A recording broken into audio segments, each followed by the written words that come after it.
Bien, vamos a continuar con el desarrollo de estados contables en moneda homogénea, resolución técnica número 6 de la FAXPE y NIC 26 del IASBI.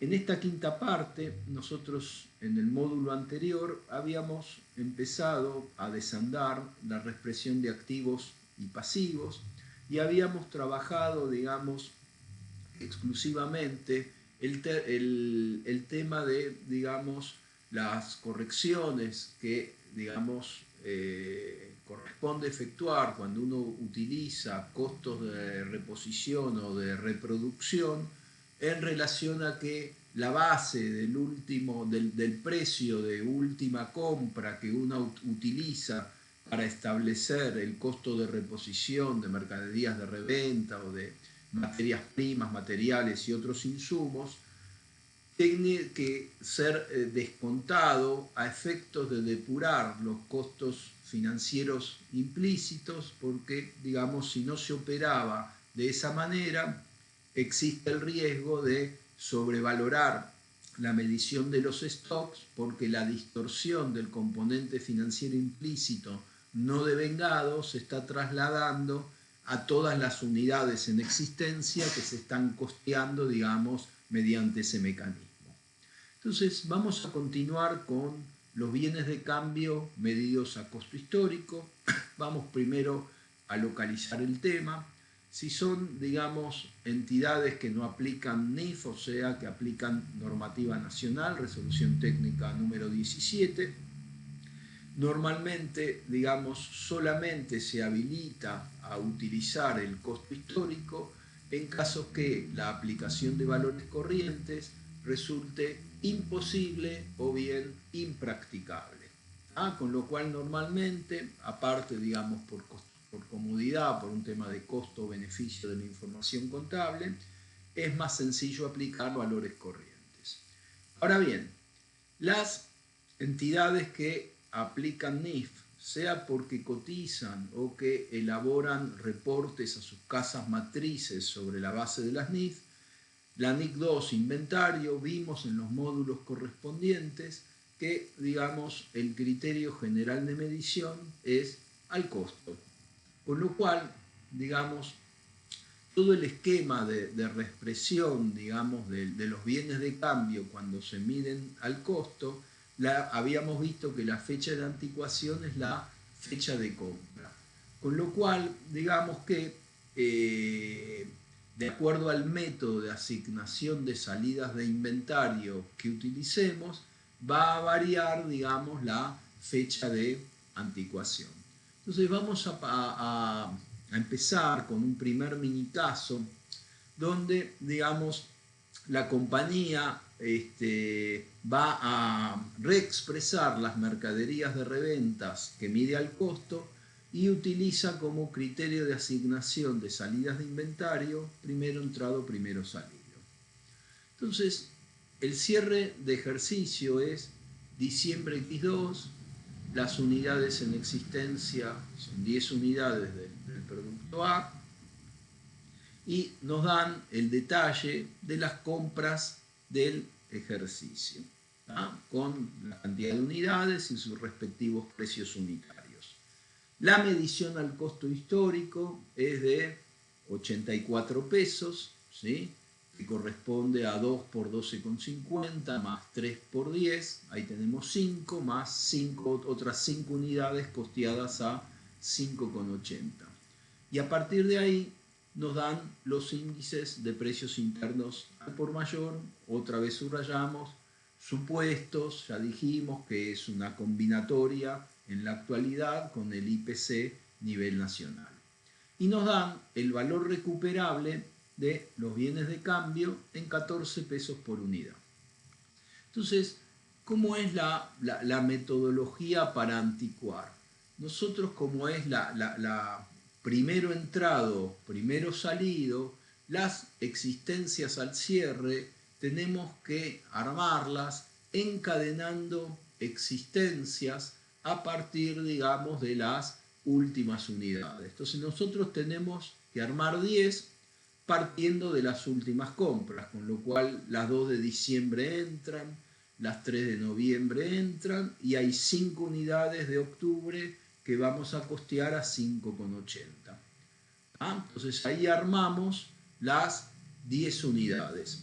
Una vez determinada la fecha de origen de cada una de las unidades en existencia al cierre, sencillamente, ¿sí?, a las 2 unidades a 12,50 adquiridas en diciembre, el coeficiente para diciembre es 1, con lo cual van a quedar en 25. Las 3 adquiridas en noviembre a 10 pesos por unidad, el costo histórico total es de 30, pero como la fecha de origen es noviembre, vamos a hacer índice de cierre 7,50 sobre índice base de noviembre 6,80, eso nos da 1,10 y los 30 por 1,10 nos da como importe reexpresado 33. Por último, en octubre nos quedan 5 unidades a 5,80. Entonces las 5 unidades a 5,80, eso da un costo histórico de 29 y vamos a aplicar el coeficiente de reexpresión de, digamos, de octubre, 7,50 dividido 5,50. Eso nos da 1,36 y bueno, sencillamente reexpresamos el costo histórico de 29 con fecha de anticuación octubre por el coeficiente octubre-diciembre de 1,36, lo cual nos da 39,44. Sumamos todas estas partidas que ya están expresadas en moneda homogénea de cierre, con lo cual el costo histórico expresado en moneda de cierre es 97,44 y lo comparamos con el valor recuperable, con el valor neto de realización que, según datos del planteo, está en 14 pesos por unidad, con lo cual, como nos quedan 10 unidades, el valor recuperable sería de 140, con lo cual podemos dejar medidas nuestras existencias a costo reexpresado. Entonces, un par de comentarios. Hubo mucha evolución en materia tecnológica, con lo cual, digamos, esto se ha simplificado bastante.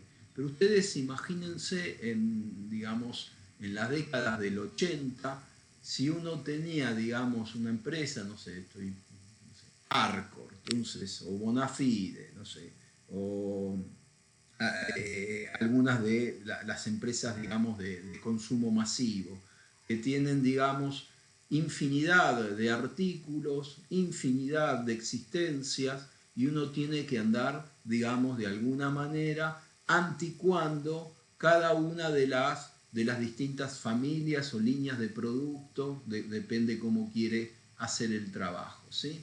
Entonces, esto generó muchas dificultades en su momento, hoy por ahí tecnológicamente es más viable, y eso fue otra de las motivaciones que hubo en su momento, digamos, para la adopción de los valores corrientes, donde, digamos, yo les mencionaba que Argentina es el único país que aplica valores corrientes para medir los stocks y, digamos, el origen de la incorporación entraron como una simplificación de las tareas de ajuste por inflación con el método simplificado de la resolución 183/79 del Consejo de Capital Federal, y es como que después se despegaron, se empezó a trabajar todas esas cuestiones de modelos contables y quedó como modelo de medición en sí mismo. Otro comentario, algunas empresas que reportan, digamos, al exterior, muchas veces también por un tema de costo-beneficio, es como que, digamos, en el mejor de los casos, elaboran una suerte de memorándum, tomando muestras, digamos, de los productos más significativos, los que más mueven la aguja, y por ahí, digamos, con fines de reporte, no hacen el ajuste de volver, digamos, a medir a costo histórico y reexpresar después el costo histórico para compararlo con valor recuperable, sino que hacen una suerte de comprobación donde documentan que la medición a costos de reposición o de reproducción no varía muy significativamente de acuerdo a cómo rotan esos productos, esos bienes, en relación a aplicar, digamos, el costo reexpresado, ¿no? Entonces esto es simplemente a título informativo para ver, digamos, de acuerdo al nivel de materialidad, de significatividad con que uno venga desarrollando la auditoría. Muchas veces, para ahorrarse, digamos, tener que pasar por estos ajustes, se hace eso. A propósito de lo que les comentaba recién, en su momento, como era muy engorroso, cuando uno tenía muchos productos, muchas líneas de productos, tener que ir, digamos, encadenando existencias para establecer, digamos, la fecha de anticuación de las existencias finales, se trataron de adoptar mecanismos simplificados para trabajar globalmente. La verdad es que técnicamente no están muy bien, vamos a ver ahora un ejemplo, porque de alguna manera siempre es como que hay un dato que se muerde la cola, que nos está faltando, y la verdad es que por ahí puede dar, no es un cálculo muy preciso. Sin embargo, vamos a ver que la NIC 29, digamos, tiene un párrafo específico donde nos habilita a hacer este tipo de simplificaciones, por más que no sean muy precisas, en tanto y en cuanto las mantengamos en el tiempo. Entonces, digamos, con todos estos peros, vamos a trabajar, digamos, cómo hacemos para anticuar existencias de manera global usando el método de precio promedio ponderado.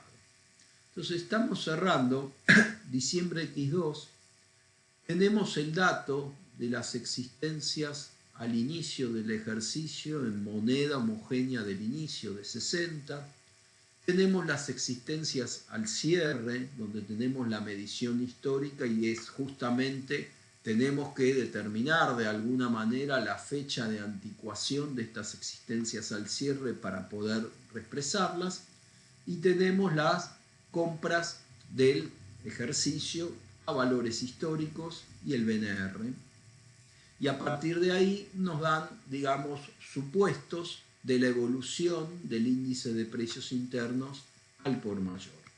Entonces, cuando uno aplica precio promedio ponderado, insisto, esto se empezó a aplicar por las dificultades que daba anticuar con primero entrado, primero salido, lo engorroso que era, la mecánica consiste en trabajar en una fórmula de rotación de los stocks, de manera tal de utilizar, de establecer una antigüedad promedio de los stocks, solamente que nosotros ya vimos que hay dos conceptos esenciales en ajuste por inflación, que son la comparación homogénea de partidas y el concepto de patrimonio a mantener. Entonces, cada vez que nosotros aplicamos cualquier tipo de fórmula en el ajuste por inflación, tenemos que tener el cuidado de que a ciencia cierta estemos, digamos, comparando partidas, ¿sí?, o vinculando en cualquier fórmula que apliquemos partidas que tengan el mismo poder adquisitivo. Y ahí tenemos el problema de esta fórmula. Entonces, la idea, digamos, esta es una fórmula de anticuación, ¿sí? La existencia promedio dividido la compra anual reexpresada por 365 nos daría, es una fórmula de anticuación.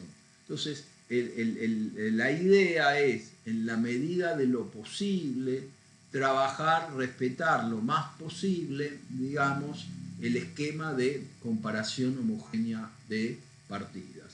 Con lo cual, la existencia promedio sería la existencia inicial más la existencia final sobre 2.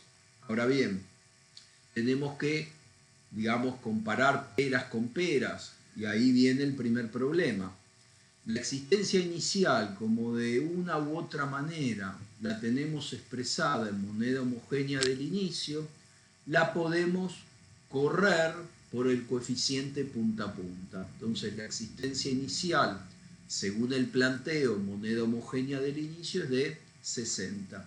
Como está en pesos del inicio, vamos a llevarla por coeficiente punta a punta, es decir, 9,50 dividido 2 para llevarla, ¿sí? Coeficiente 4,75 a valor reexpresado, que sería 2,85. Y acá justamente viene, digamos, el rulito, la dificultad de esta fórmula, porque la existencia final de 2,15 participa de la fórmula, está expresada en pesos históricos. Entonces, en la medida en que la rotación de existencias sea más lenta, en rigor de verdad, digamos, va a estar más alejada de su expresión en moneda homogénea de cierre. ¿Tá? Con lo cual ahí tenemos un problema de la fórmula que, digamos, estamos justamente lo que queremos es reexpresar estos 2,15, pero a su vez estos 2,15 están participando de la fórmula de determinación de la antigüedad promedio. Entonces es un problemita que trae esto. En relación a las compras, no hay problema. Cada una de las compras del ejercicio las llevamos, digamos, por coeficiente desde la respectiva fecha de origen, 200 de abril X2 y 150 de julio X2, ¿tá? Por su respectivo coeficiente. Entonces 200 por coeficiente de abril es 9,50, que es el índice de cierre, sobre 2,50, que es el índice base, eso nos da 3,80, y la de julio sería 9,50 dividido 5,50, y eso nos da 1,73, con lo cual reexpresamos la compra de abril por el coeficiente de abril 3,80, eso da 7,60 reexpresado, y la compra de julio de 150 por el coeficiente de julio a diciembre 1,73, eso nos da 2,59, con lo cual las compras reexpresadas, acá sí estoy sumando conceptos expresados en moneda de igual poder adquisitivo, da 1.019, y a partir de ahí aplicamos la fórmula. Entonces 2,85 más 2,15 sobre 2 sobre 1.019, esto está en moneda homogénea de cierre, esto está en moneda homogénea de cierre, y esto la verdad que no está muy bien. Con lo cual nos da una antigüedad promedio de 89 días. Ahora bien, cuando nosotros calculamos antigüedades promedio, de manera consistente tenemos que aplicar coeficientes promedio. Es como decir, en promedio estas existencias tienen una antigüedad de 89 días.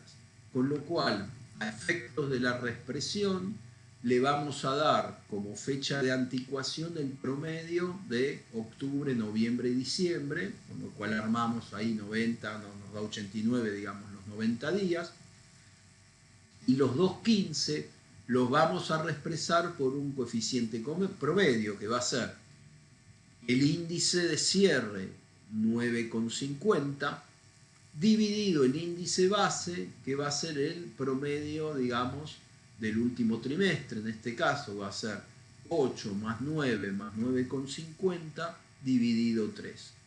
Entonces 8 más 9 más 9,50 dividido 3, 9,50 dividido todo esto, nos da 1,0755, con lo cual el valor reexpresado nos da 2,31, que como es inferior al valor recuperable, al valor neto de realización, dejamos los 2,31. Y acá está lo que les decía recién. Entonces, el párrafo 10 de la NIC 29 lo voy a leer, a citar tal cual, dice. La reexpresión de estados financieros de acuerdo con esta norma requiere la aplicación de ciertos procedimientos, así como del juicio profesional. La aplicación uniforme de tales procedimientos y juicios de un periodo a otro es más importante que la exactitud de las cifras que como resultado de la reexpresión aparezcan en los estados financieros. Con lo cual, digamos, si bien, digamos, esto no sería, para hablarlo, digamos, en yiddish, estrictamente kasher, pero, digamos, si uno lo aplica de manera consistente, es decir, no trata de hacer manipulaciones y de alguna manera puede funcionar que no es tan distorsivo, bueno, es una mecánica que uno puede aplicar. Entonces, ahora vamos a trabajar productos terminados, el método de primero entrado, primero salido. Entonces, ¿qué pasa acá? Todo lo que tiene que ver con materias primas y materiales, tenemos que encadenar existencias y como vamos de atrás para adelante, es como que, digamos, las últimas compras, primero tenemos que armar lo que quedó en stock de materias primas y materiales.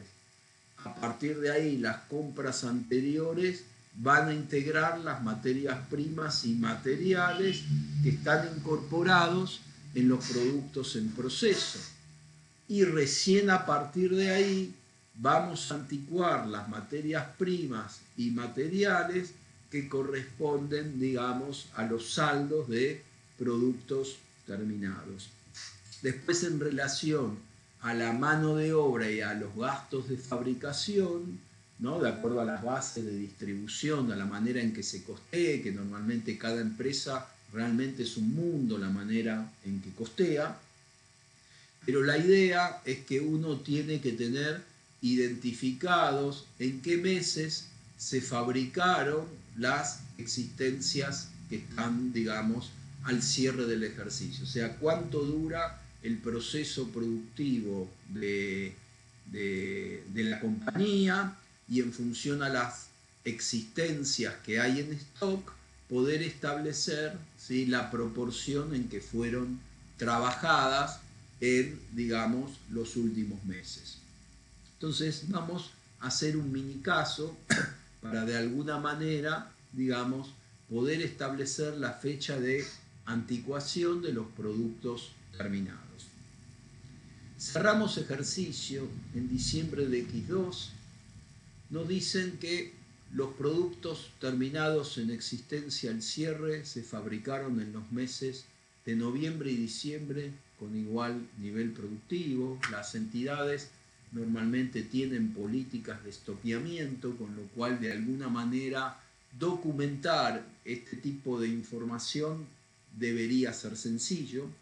Y a partir de ahí nos dan la composición del saldo de productos terminados histórico al cierre del ejercicio. Entonces tenemos materias primas 100, mano de obra 150 y gastos de fabricación 50. En relación a los gastos de fabricación, no necesariamente todos son erogables, con lo cual hay determinadas informaciones de cuestiones que normalmente impactan en el costo de producción, como las depreciaciones, que tenemos que separarlas y traerlas del cálculo que hacemos de la reexpresión de los bienes de uso. Por eso el punto 4 del planteo nos indica que los gastos de fabricación, o sea, estos 50, incluyen 10 que ya están reexpresados porque, digamos, se trabajaron aparte con la reexpresión, digamos, de los bienes de uso. Entonces tenemos 10 de estos 50, 10 ya están en moneda homogénea de cierre porque se costeó en base a una depreciación, digamos, en moneda homogénea.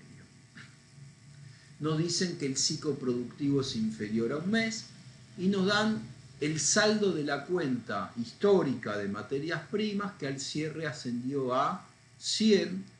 Acá, para simplificar, no tenemos productos en proceso, pero insisto, nosotros primero tenemos que armar la anticuación de materias primas y materiales, digamos, de las cuentas propiamente dichas, luego encadenar los productos en proceso y finalmente los productos terminados. Y nos dan las compras de materias primas del ejercicio los índices de precios supuestos y el valor recuperable. Entonces, vamos a arrancar. Nosotros primero vamos a ir trabajando materias primas dentro de productos terminados, para lo cual lo primero que tenemos que establecer es la fecha de anticuación del saldo final de materias primas. Entonces, fíjense que en diciembre tuvimos una compra de materias primas de 100, con lo cual estas materias primas de 100 están integrando el saldo no de la cuenta productos terminados, sino de la cuenta materias primas. Ahora bien, a partir de ahí vamos encadenando existencias. En noviembre tuvimos una compra de 50 y como la existencia final histórica de las materias primas cargadas, digamos, para costear los productos terminados es de 100, entendemos, se deja establecido que estos 50 son de noviembre e integran el saldo de materias primas en productos terminados. En octubre hubo compras por 150, con lo cual con 50 completamos el saldo de materias primas en productos terminados y los restantes 100, ¿sí?, de los 150 se fueron con el costo de los productos vendidos. Con lo cual ya sabemos que las materias primas que integran productos terminados, 50 corresponden a noviembre y 50 corresponden a octubre. Con lo cual, una vez establecido eso, ya tenemos las fechas de anticuación. Vamos a los gastos de fabricación. El planteo nos dice que las existencias al cierre se fabricaron en los meses de noviembre y diciembre con igual nivel productivo. Con lo cual, la mano de obra vamos a cargar la mitad, asumimos que no hubo aumento, se entiende que tuvieron el mismo, la mano de obra, los jornales y demás, digamos, costos de mano de obra, no tuvieron incremento para simplificar. Con lo cual, de estos 150, en la práctica obviamente no necesariamente va a ser así, ¿no? Vamos a anticuar, ¿sí?, 75 con fecha de anticuación noviembre y 75 con fecha de anticuación diciembre.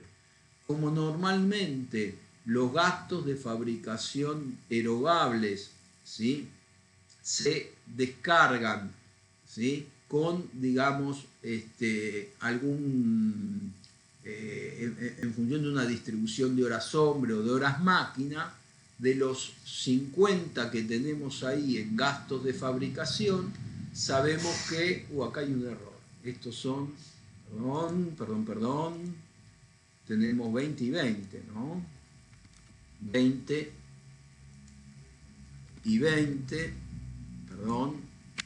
son 50, me vengo, ¿sí? Entonces tenemos, de los 50 hay 10, ¿sí?, que tenemos por acá, que ya están expresados en moneda de cierre. Y los otros 40, digamos, los dividimos, como fue con igual nivel productivo, 20 atribuimos a noviembre y 20 atribuimos a diciembre, y armamos así los 40 pesos cargados como gastos de fabricación erogables en el costo. A partir de ahí, reexpresamos. Entonces, las materias primas, 50 de noviembre, 50 de octubre, ¿sí?, con lo cual a la de octubre le aplicamos el coeficiente de 1,36, a las de noviembre de 1,10. Todo lo que tiene que ver con mano de obra, habíamos establecido 75 en noviembre, 75 en diciembre, con lo cual, digamos, lo de noviembre va a ser 1,10 y el de diciembre el coeficiente es 1. La depreciación va por una cuerda aparte porque ya está reexpresada, simplemente la dejamos tal como está. Y los gastos de fabricación, 20 son de diciembre, con lo cual el coeficiente es 1, y los otros 20 los reexpresamos por el coeficiente, ¿tá? Una vez que tenemos cifras en moneda homogénea, bueno, estamos en condiciones de sumar y comparamos con valor recuperable. Insisto, esto en compañías que tienen, digamos, muchos procesos productivos y muchos artículos, bueno, puede llegar a ser problemático y hay que, de alguna manera, meterle cabeza a cuál es la mejor forma para anticuar y reexpresar los productos terminados. Vamos a trabajar ahora el tema de propiedad, planta y equipo, propiedades de inversión, activos por derecho de uso y activos intangibles que estén medidos, digamos, sobre la base de los costos históricos. Entonces vamos a ver algunas cuestiones generales, algunas ya fuimos mencionando. Entonces, básicamente, la fecha, digamos, de anticuación es la fecha de las respectivas inversiones, o sea, de cada uno de las fechas de alta, digamos, de cada uno de los bienes objeto de reexpresión. Habíamos visto que si uno ya vino reexpresando, simplemente tiene que ser consistente y en lugar, digamos, de partir del valor original, puede partir de la última reexpresión que se efectuó y reexpresar, digamos, por el coeficiente desde el último periodo que se reexpresó hasta el cierre. ¿Ah? Ahora bien, esto también lo vimos en módulos anteriores, hay que tener cuidado que si dentro de la integración del costo tenemos, digamos, activados conceptos que no son activos que califican procesos prolongados en los términos de la NIC 23, costos por préstamos, por ejemplo, diferencias de cambio que uno no puede cargar o intereses implícitos cuando uno sabe que hizo una adquisición, la hizo financiada y no mediaron intereses, tiene que tener el cuidado de depurar, digamos, los valores de origen a efectos de la reexpresión para no duplicar, digamos, los ajustes parciales. Esto se hace muy poquito en la práctica, pero lo mencionamos porque cuando hay involucrados, digamos, bienes que se adquirieron financiados y no hay, digamos la parte financiada no está explicitado el interés, va de suyo, ya lo mencionamos, que eso tiene intereses implícitos. Una vez que uno obtiene, llega a los valores de origen reexpresados, bueno, tanto las despreciaciones como el cómputo de depreciaciones acumuladas o el cómputo de las provisiones por deterioro, uno ya, digamos, lo accesorio sigue a lo principal y, digamos, en el papel de trabajo de reexpresión, al partir de costos originales reexpresados, bueno, aplica, digamos, los criterios de depreciación para calcular depreciaciones y depreciaciones acumuladas sobre valores reexpresados, con lo cual automáticamente van a quedar en moneda homogénea de cierre. Entonces vamos a ver un mini caso muy sencillito. Cerramos diciembre X2, tenemos la composición inicial del saldo de bienes de uso. Tenemos una compra que ingresó en septiembre X0 de 100. A diciembre de X0 se activaron diferencias de cambio posteriores, digamos, a la fecha de alta del bien, que por NIC 23 no califican, y se calculó la depreciación histórica sobre los 140 que teníamos como valor de origen. En mayo hubo otra compra y bueno, y a partir de ahí se siguió depreciando, de suerte tal que el saldo histórico al cierre es de 354 pesos. Nos aclaran que el criterio de depreciación es lineal, año de alta completo, y la vida útil asignada es de 10 años, ¿tá? Con lo cual, digamos, al cierre del ejercicio X2 transcurrieron 3 años. Nos dan los índices de precio y nos dan el valor recuperable de la actividad unidad generadora de efectivo los remito a todos los módulos que desarrollamos en relación a la NIC 36, deterioro del valor de los activos. ¿Está? Acá está dado como dato de planteo. Entonces vamos a determinar la antigüedad. Entonces acá lo más, digamos, importante es identificar las compras. Hay una de septiembre por 100 y hay otra en mayo de 320, y tener el cuidado de no reexpresar estos 40 por cuanto se trata de un ajuste parcial por inflación. ¿Ah?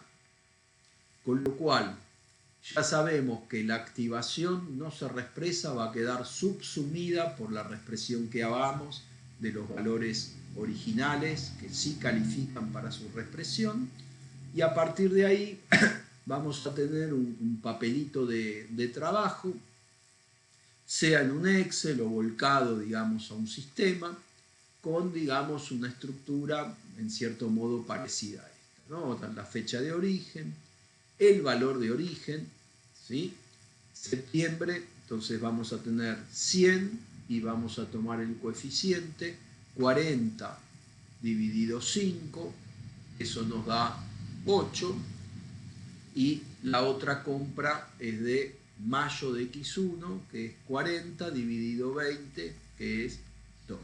Entonces, cuando uno tiene planillas muy voluminosas y lleva esto en un Excel, no está sistematizado, aun cuando uno lo tenga sistematizado, por ahí cargó mal algo.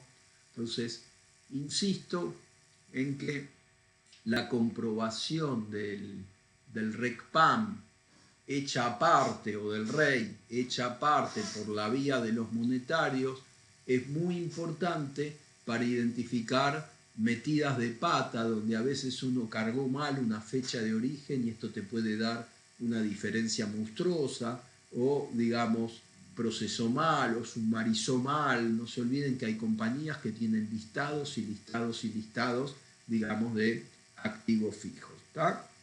Con lo cual, bueno, acá lo tenemos muy simplificado, tenemos 100 por 8, 800, 800 como estos del año X0 y es año de alta completo, la vida útil es de 10 años total, y al cierre X2 transcurrieron X0, X1, X2, transcurrieron, digamos, 3 años, con lo cual 800 dividido 10 por 3 nos daría la depreciación acumulada, y el valor residual reexpresado nos daría 800 menos 240, 560. Yo acá, como todavía no arrancamos con cuentas de resultados, lo planteé así. En la práctica, mejor es tener acá una columnita de vida útil transcurrida al inicio, donde uno pondría 2, y después, digamos, otra columna de depreciaciones, donde uno haría 800 por la alícuota, ¿sí?, del 10%, y calcularía la depreciación del ejercicio, con lo cual ya en un mismo papel de trabajo no solo tiene calculado la reexpresión de los bienes de uso, sino las depreciaciones en moneda homogénea. ¿Está? Acá, para simplificar, simplemente lo trabajamos de esta manera, pero en la práctica, digamos, es conveniente agregarle a esto, digamos, las columnas que referí, ¿no? Una vida útil transcurrida al inicio y otra de depreciación del ejercicio. Con el bien de mayo hacemos lo propio, 320 por el coeficiente 2 son 640, y como esto de mayo de X1, cierre de diciembre transcurrió un año, cierre de diciembre X2 transcurrió un segundo año, con lo cual 640 dividido 10 por 2 es nuestra depreciación acumulada, y el valor residual reexpresado, costo reexpresado menos depreciación acumulada, ¿sí?, 128, y el valor residual reexpresado 512.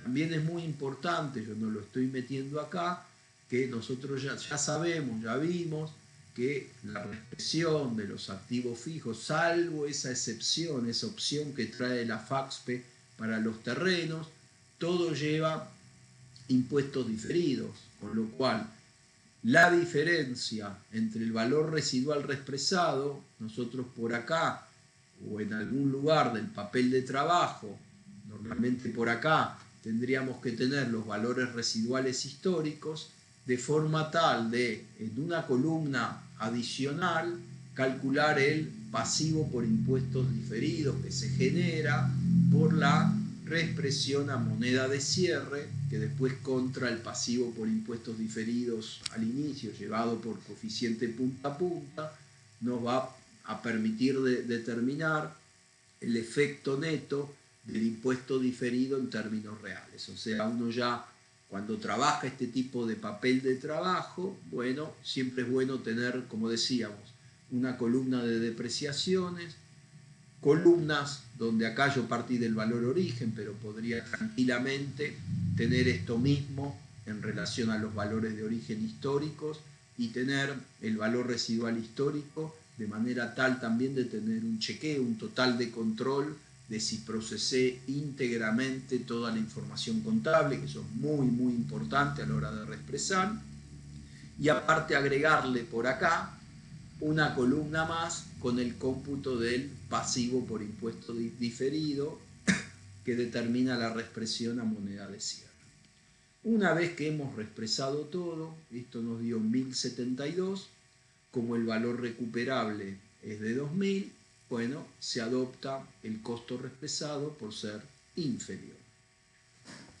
Bien, cuestiones a tener en cuenta, ¿tá? Entonces, ojo con lo que dice el párrafo 22 de la NIC 29. Entonces, muchas veces si yo compro un determinado activo fijo, lo hago financiado y no tengo intereses, ¿sí? Tengo que, o sea, no hay intereses explícitos, tenemos que asumir que nadie regala nada, digamos, en contextos marcadamente hiperinflacionarios, ¿tá? Entonces, ahí hay, digamos, el párrafo 22 de la NIC 29 nos dice, mirá, fíjate, cuando vos no puedas determinar el importe de los intereses, se está refiriendo a los implícitos, los que no están explicitados, dice, tales activos, habíamos hablado de que uno no puede duplicar un ajuste parcial, entonces hay que ser coherente entre la fecha de origen que uno toma y el valor de origen, y el valor de origen que uno toma. Entonces, si yo no puedo, por ejemplo, nosotros en nuestro mini caso, tenemos establecido que hay ajustes parciales por 40, pero asumamos que no estarían estos 40 y que esto fue financiado y esto otro también fue financiado y nosotros asumimos que ese financiamiento sí o sí tuvo que haber tenido intereses implícitos. Entonces lo que dice el párrafo 22 de la NIC 29 dice, mirá, si vos en relación a estos 100 que compraste acá, vos lo financiaste un año y pico, y no te cobraron intereses, bueno, como si no podés determinar cuánto te cargó, digamos, el que te financió la compra de intereses, en lugar de tomar, ¿sí?, como fecha de origen septiembre X0 y tomás los 100,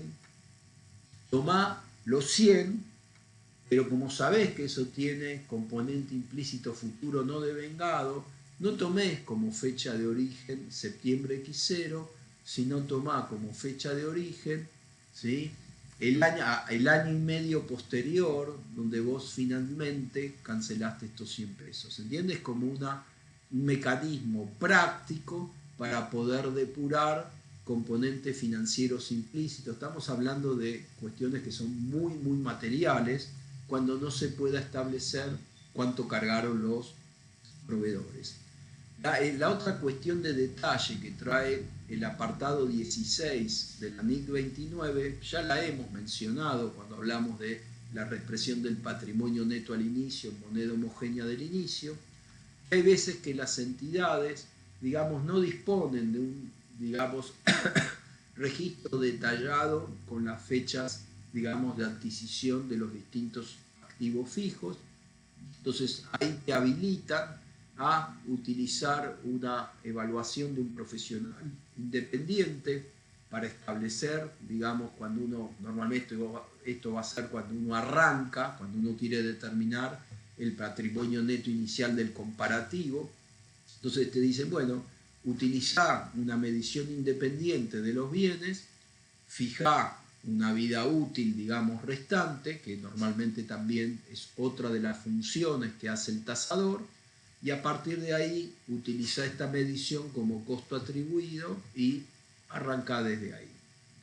Y esto también lo habíamos mencionado, a mí me ha pasado bastante en la práctica, que muchos de los enlatados que utilizan las entidades normalmente fijan como fecha la fecha de finalización del bien cuando se trata de bienes construidos por la propia entidad, con lo cual, digamos, están expresando de menos.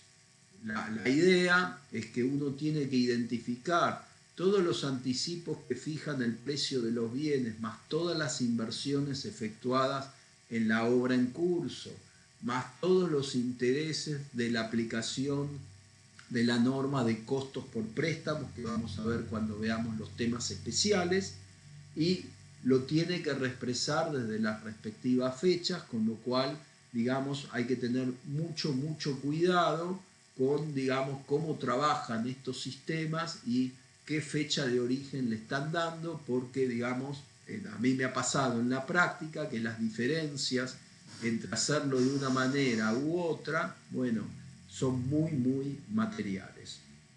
Bien, con esto, digamos, terminamos la parte de reexpresión de activos y pasivos. Nos reencontramos en el próximo módulo, donde vamos a trabajar la reexpresión de las cuentas de resultados y la reexpresión de las cuentas de patrimonio neto. Nos reencontramos en el próximo módulo.